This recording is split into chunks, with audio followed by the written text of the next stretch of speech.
شیطان کے لفظ سے بار بار یاد آ جاتے ہیں. تو اور یہ ہمارے پیغمبروں کے بعد بھی بہت سارا تھا. اب اس فرق کیا ہے؟ وہ والے علم میں اور یہاں والے علم میں فرق کیا ہے؟ تو علم ضرور حاصل کریں، لیکن اس کے ساتھ ایک لفظ ہمیشہ لگا کے رکھیے گا، ادب.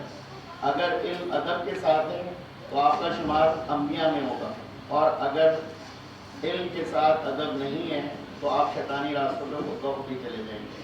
نبی کریم صلی اللہ علیہ وسلم کی اگر زندگی کی نگاہ ڈالیں تو 40 سال تک نبوت نہیں ملی. 3 چیزیں جو لیڈرشپ کے لیے میں نے آج تک سوچی ہیں زندگی میں، پورے نچوڑ جو نکالا، وہ 3 چیزیں لیڈرشپ کے لیے ضروری ہیں. نبی کریم صلی اللہ علیہ وسلم کو 40 سال تک نبوت نہیں ملی. تو 40 سال ہمارے نبی کرتے کیا رہے جو اتنے لوگ عزت کرتے رہے 40 سال؟ وہ صرف 2 کام کرتے رہے. ایک تو انہوں نے سچ بولا اور امانت دار. کتنا عرصہ گزارا انہوں نے؟ 40 سال. ہم اگر اپنی نگاہ ڈالیں اپنی تھوڑی سی زندگی پر تو ہمیں شرمندگی کے علاوہ کچھ نہیں ملے گا کہ ہم ابھی اتنی ساری عمر میں بھی ان عادتوں کے عادی نہیں ہوئے. ہم آج بھی جھوٹ بول رہے ہیں، آج ہم امانتوں میں خیانت کر رہے ہیں. تو 40 سال تک میرے نبی نے صرف 2 کام کیے، سچ بولا اور امانت دار.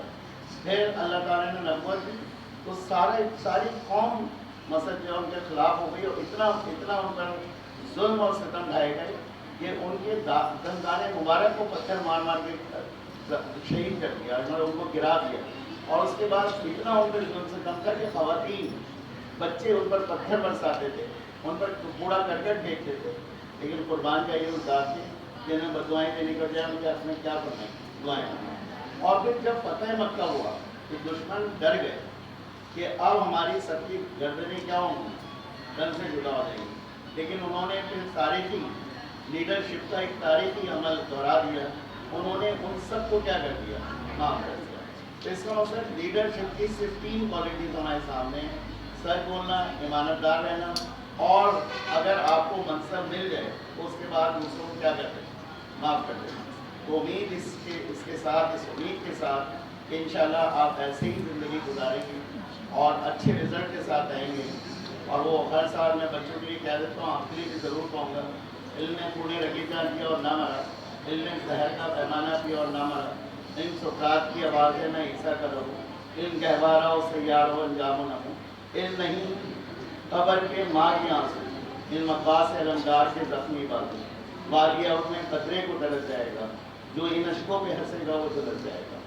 تو اس دعا کے ساتھ کہ جو آج اپنی تقریب سجانے میں کردار تھا آپ کے انچارجز کا، آپ کے ٹیچرز کا، اب میں نام لیتا ہوں لیکن ٹائم کی قلت ہے، تمام انتظامیہ کا، نان ٹیچنگ اسٹاف کا، اور اسپیشلی ہمارے ہال میں بیٹھے ہوئے زاہد صاحب جنہوں نے اس پروگرام کو پائے تکمیل تک پہنچانے میں میرے خیال سے ہم 10 دن سے ساتھ مل کے کر رہے ہیں اس کو تیاری کو. اور ہمارے درمیان مبارک بھائی بھی بیٹھے ہیں جو چند آپ کو انسٹرکشن دیں گے.